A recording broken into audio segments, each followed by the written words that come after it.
हाय guides, physics की online class में आपका हार्दिक स्वागत है। देखिए, पिछले वाले वीडियो में हमने लेंस व लेंस से संबंधित कुछ परिभाषाओं के बारे में अध्ययन किया था। अब आज का जो हमारा टॉपिक है, टॉपिक का नाम है पतले लेंस से अपवर्तन के नियम, law of refraction through thin lens.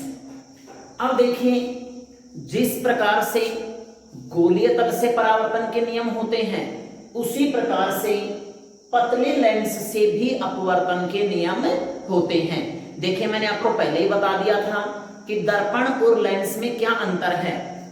तो देखिए, दर्पण जो है वो प्रकाश की किरणों को परावर्तित कर देता है, जबकि लेंस जो होता है वो प्रकाश की किरणों को अपवर्तित कर देता है। तो देखिए, यहां पर जो पहला नियम है वो क्या है, ध्यान से देखिएगा।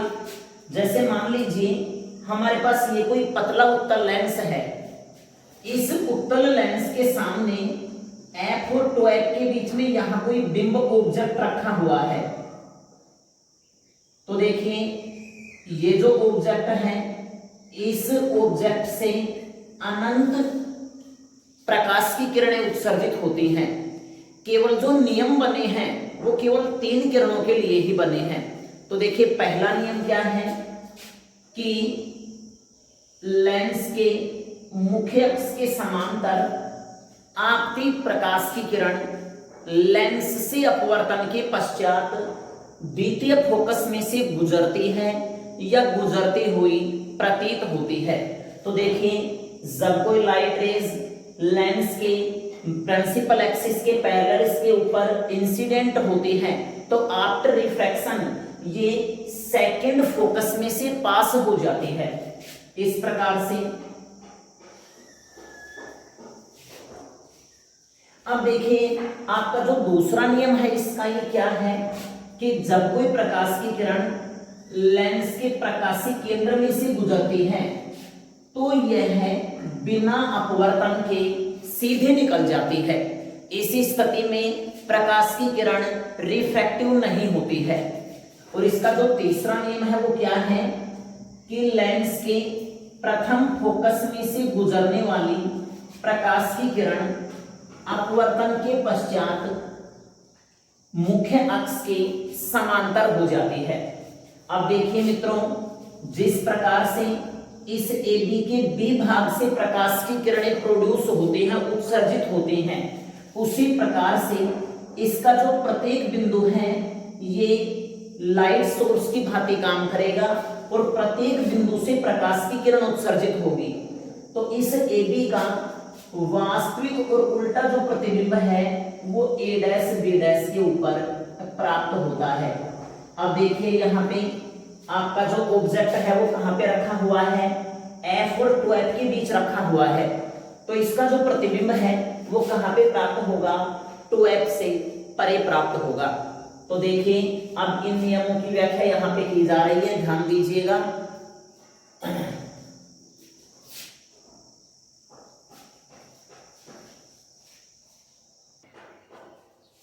तो देखिए मित्रों, पहला नियम क्या है कि मुख्य अक्ष के समांतर लेंस पर आपतित प्रकाश की किरण लेंस से अपवर्तन के पश्चात द्वितीय फोकस में से गुजरती है या गुजरती हुई प्रतीत होती है। यह आपका पहला नियम है लेंस से अपवर्तन का। दूसरा नियम क्या है, देखिए, दूसरा नियम है कि जब कोई प्रकाश की किरण लेंस के प्रकाशीय केंद्र ऑप्टिकल सेंटर में से गुजरती है तो वह बिना अपवर्तन के सीधे निकल जाती है। इसी स्थिति में प्रकाश की किरण का अपवर्तन नहीं होगा। तीसरा नंबर है, जब कोई प्रकाश की किरण लेंस के प्रथम फोकस में से गुजरती है तो अपवर्तन के पश्चात वह मुख्य अक्ष के समांतर हो जाती है। अब देखिए, उपरोक्त तीनों किरणें जिस बिंदु के ऊपर मिलती हैं, उपरोक्त किरणें जिस बिंदु पर मिलती हैं या मिलती हुई प्रतीत होती हैं, वहीं पर क्या प्राप्त होता है, वस्तु का प्रतिबिंब प्राप्त होता है। तो देखिए मित्रों, इसका स्क्रीनशॉट लीजिएगा, फिर अगले टॉपिक में हम चलते हैं।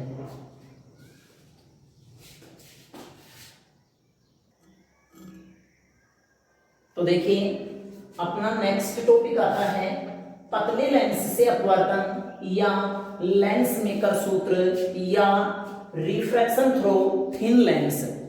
अब देखिए मित्रों, प्रश्न ये उठता है कि लेंस मेकर सूत्र क्या है। तो देखिए, लेंस को बनाने के लिए एक सूत्र का उपयोग किया जाता है, जिसे ही क्या कहा जाता है, लेंस मेकर सूत्र। मोस्ट इंपोर्टेंट टॉपिक है एग्जाम की दृष्टि से, तो मैंने इसके ऊपर यहाँ पे टिक कर दिया वेरी वेरी मोस्ट। तो ध्यान दीजिए, ये एग्जाम में किस प्रकार से क्वेश्चन किया जाता है।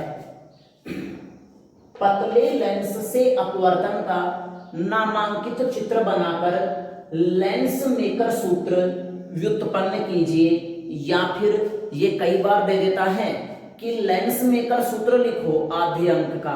तो देखिए मित्रों, लेंस मेकर सूत्र आपका ये होता है 1/f = μ2 - 1 इंटू 1/r1 - 1/r2। देखिए, ये होता है आपका लेंस मेकर सूत्र।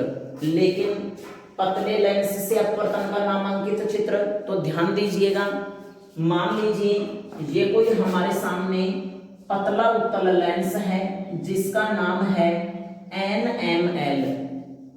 अब देखिए, ये जो उत्तल लेंस है ये वास्तविक रूप में दो गोलीय पृष्ठों से मिलकर के बना होता है। पहला गोलीय पृष्ठ हो गया आपका NM1L और दूसरा गोलीय पृष्ठ हो गया आपका NM2L। अब देखिए, जो ये पहले वाला पृष्ठ है NM1L, इसका वक्रता केंद्र तो है C1 और इस वाले पृष्ठ की वक्रता त्रिज्या जो है ये है R1। इसी प्रकार से ये जो दूसरे वाला पृष्ठ है NM2L, इसका वक्रता केंद्र है C2 और इसकी वक्रता त्रिज्या जो है ये है R2। तो देखिए, इस पतले उत्तल लेंस NML के सामने किसी बिंदु O पर कोई वस्तु रखी हुई है जिसका प्रतिबिंब इधर I के ऊपर प्राप्त होता है। अब कैसे प्राप्त होता है, तो ध्यान दीजिएगा, जब उससे निकलने वाली प्रकाश की किरण OA इस पृष्ठ के ऊपर गिरती है। 1 मिनट के लिए मैंने ये मान लिया कि ये वाला पृष्ठ नहीं है NM2L। तो देखिए मित्रों, जब ये वाला पृष्ठ नहीं होगा तो इस पहले वाले जो पृष्ठ का अभिलंब है वो ये होगा, जो इसके वक्रता केंद्र में से होके जाएगा। तो देखिए, इस स्थिति में अगर ये वाला पृष्ठ नहीं है तो इस O का जो प्रतिबिंब है वो μ2 अपवर्तनांक वाले माध्यम में कहां पर प्राप्त होता है, I के ऊपर। कहां पे प्राप्त होता है, सॉरी इसको I' ले लेते हैं, I' के ऊपर प्राप्त होता है। अब भी ये प्राप्त होगा, लेकिन ये जो पृष्ठ है इस पृष्ठ के लिए ये आभासी बिंब का काम करेगा। तो देखिए, आभासी बिंब का काम करेगा तो यहां से प्रकाश की किरण का फिर से अपवर्तन होगा। तो इस वाले पृष्ठ के लिए जो अभिलंब है वो ये होगा मित्रों। तो देखिए, यहां से जब अपवर्तन होगा तो प्रकाश की किरण कहां पर आएगी, बिंदु I के ऊपर आएगी। तो O का जो प्रतिबिंब है वो कहां पर प्राप्त होता है, I के ऊपर प्राप्त होता है। तो देखिए, एक लेंस से प्रकाश की किरण का कितनी बार अपवर्तन हो गया, 2 बार। एक बार अपवर्तन हुआ है विरल माध्यम से सघन माध्यम में और दूसरी बार हुआ है सघन माध्यम से विरल माध्यम में। तो देखिएगा, इसका जो वर्णन है चित्र में दर्शाए अनुसार, मान लिया कोई पतला उत्तल लेंस NML है जिसके सामने किसी बिंदु O पर कोई वस्तु रखी हुई है जिसका प्रतिबिंब कहां पर प्राप्त होता है, I के ऊपर। कैसे प्राप्त होता है ये, तो देखिए, ये उत्तल लेंस दो गोलीय पृष्ठों से मिलकर के बना है, NM1L और NM2L। पहले वाले पृष्ठ के कारण O का प्रतिबिंब कहां पर प्राप्त होगा, I' पर, जो वास्तविक व उल्टा होगा।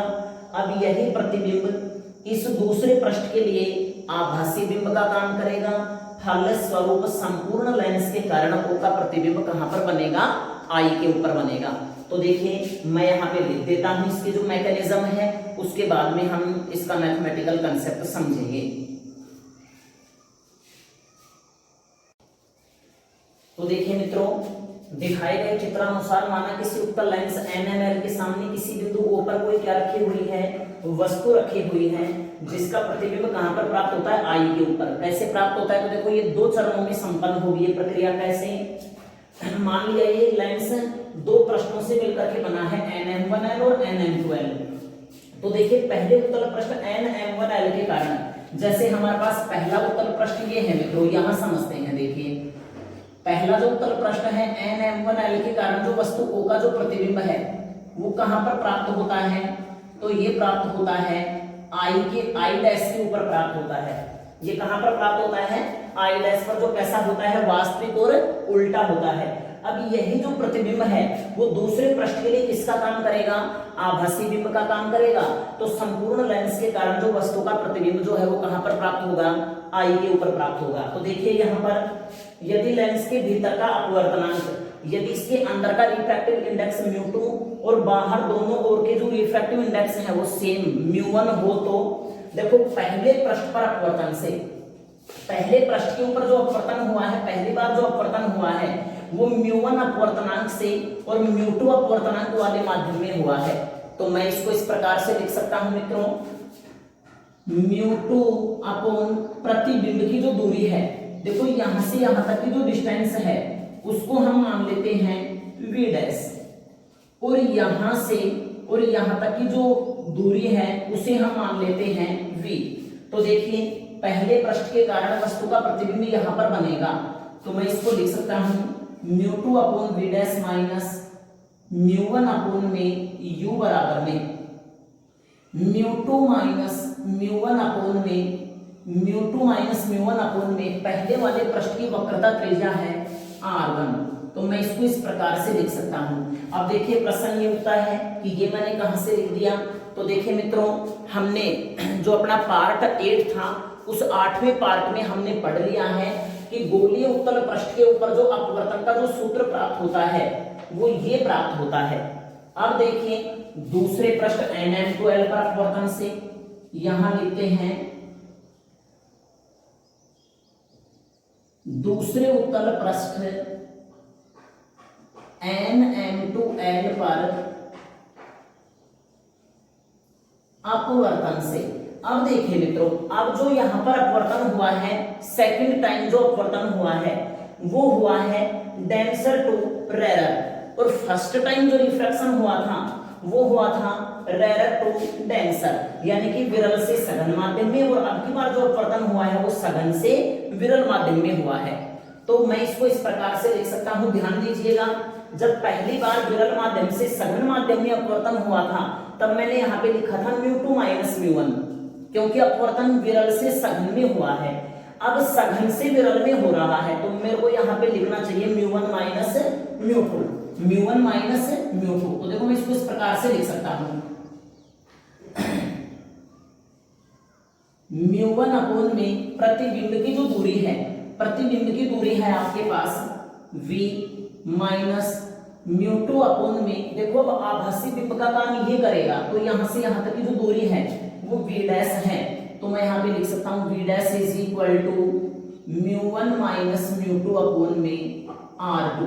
इसे हम समीकरण 2 दे देते हैं। अब देखिए मित्रों, ये जो प्रतिबिंब प्राप्त हुआ है ये इन दोनों के संयोजन से प्राप्त हुआ है, तो अपने को क्या करना पड़ेगा, समीकरण 1 और समीकरण 2 को जोड़ देते हैं। समीकरण 1 व समीकरण 2 को जोड़ने पर, जोड़िए मित्रों, समीकरण 1 और 2 को जोड़ते हैं, LHS में LHS को जोड़ते हैं और RHS में RHS को जोड़ते हैं। तो देखिए मान क्या प्राप्त होगा, μ2 upon v dash minus μ1 upon u μ1 upon u plus μ1 upon v minus μ2 upon v dash is equal to, इसमें ये जोड़ते हैं RHS में RHS, तो क्या आएगा μ2 माइनस μ1 अपॉन में r1 प्लस μ1 माइनस μ2 अपॉन में r2। तो देखिए मित्रों μ2 अपॉन v डैश से ये μ2 अपॉन v डैश कैंसिल होगा, क्योंकि ये पॉजिटिव है और ये नेगेटिव है, तो ये कैंसिल हो गया। अब देखिए हमारे पास क्या शेष रहेगा, तो यहाँ पे हमारे पास जो शेष रहेगा वो ये रहेगा μ1 upon v minus μ1 upon u,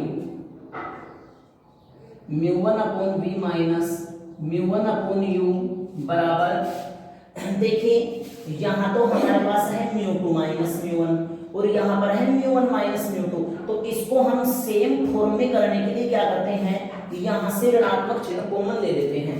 तो क्या प्राप्त हो जाएगा, मान प्राप्त होगा μ2 माइनस μ1 अपॉन r1। यहाँ से हम नेगेटिव चिन्ह कॉमन लेते हैं तो ये हो जाएगा माइनस, और ये यहाँ पे देखो पॉजिटिव होगा μ2 माइनस μ1 अपॉन r2। अब देखिए मित्रों, यहां से हमारे पास μ1 कॉमन आ रहा है और इधर से आ रहा है μ2। तो मैं इसको यहां पे लिख सकता हूं μ1 into 1 upon v minus 1 upon u बराबर, इधर से ये कॉमन आ गया μ2 माइनस μ1, तो अंदर की ओर बचेगा आपका 1/r1 माइनस 1/r2। अब देखिए हम मान इसका प्राप्त कर लेते हैं। तो मान क्या प्राप्त होगा, हमारे पास मान प्राप्त होगा 1/v minus 1/u, 1/v minus 1/u बराबर μ2 माइनस μ1 अपॉन, इसको पक्षांतरित करेंगे तो ये होगा μ1 into 1 upon r1 minus 1 upon r2। अब देखिए हम इसे और सरल करते हैं। तो μ2 अपॉन μ1 इनको हम अलग अलग लिखते हैं क्योंकि ये एलसीएम है दोनों राशियों का। तो μ2 अपॉन μ1 माइनस μ1 अपॉन μ1, तो मैं इसको यहाँ पे इस प्रकार से लिख सकता हूं। देखिए 1 upon v minus 1 upon u, 1 upon v minus 1 upon u is equal to μ2 upon μ1 minus μ1 upon μ1 into में 1/r1 माइनस 1/r2। तो देखिए 1 upon v minus 1 upon u is equal to, इसको मैं लिख सकता हूँ माध्यम 2 का माध्यम 1 के सापेक्ष अपवर्तनांक μ2 1 माइनस 1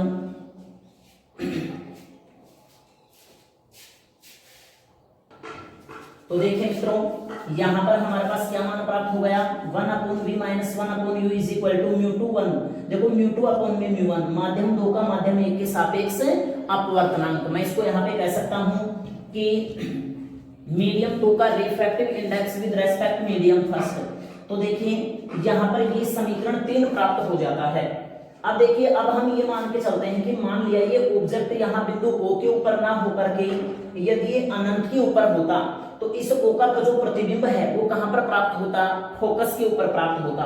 तो मेरे कहने का अर्थ ये हो गया, मैं इसको यहाँ पे लिख सकता हूं यदि u is equal to infinitive हो तो v का मान किसके बराबर में होता, फोकस दूरी के बराबर में होता।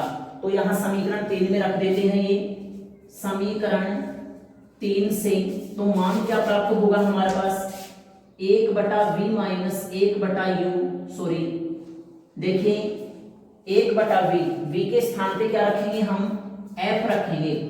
तो 1/f इक्वल टू, क्योंकि यहाँ पे 1 अनंत इसका मान 0 होगा, रखने की जरूरत नहीं है। तो यहाँ पर क्या आएगा μ2 1 माइनस 1 इंटू में 1 में r1 माइनस 1 में r2। तो देखिए मित्रों ये जो समीकरण 4 प्राप्त हुआ है इसे ही कहा जाता है लेंस मेकर सूत्र। तो यहां लिखते हैं समीकरण 4 लेंस मेकर सूत्र है। अब देखिए मित्रों हम वापस से तुलना करते हैं 3 और 4 की। तो 3 और 4 की तुलना से हम क्या पाते हैं, देखो RHS इक्वल है तो LHS भी क्या होगा, इक्वल होगा। तो मैं यहाँ पे लिख सकता हूं समीकरण 3 व समीकरण 4 से। तो क्या मान प्राप्त होगा 1/f बराबर 1/v माइनस 1/u, क्योंकि ये इक्वल है। या फिर ऐसा करते हैं समीकरण 3 में 4 का भाग दे देते हैं तो भी मान यही प्राप्त होगा। तो 1/f बराबर में क्या आएगा 1/v माइनस 1/u। तो ये जो समीकरण 5 है ये लेंस समीकरण कहलाता है। समीकरण 5 लेंस समीकरण कहलाता है। जो उत्तल एवं अवतल दोनों प्रकार के लेंसों के लिए समान रूप से लागू होता है। तो देखिए मित्रों, ये टॉपिक मोस्ट इंपोर्टेंट है, इसका स्क्रीनशॉट लीजिए और ध्यान दीजिए। बने रहिए मेरे साथ लगातार इस चैनल के ऊपर और इस चैनल को सब्सक्राइब करते रहिए ताकि आगामी वीडियो की नोटिफिकेशन आपको तुरंत प्राप्त होती रहे। धन्यवाद।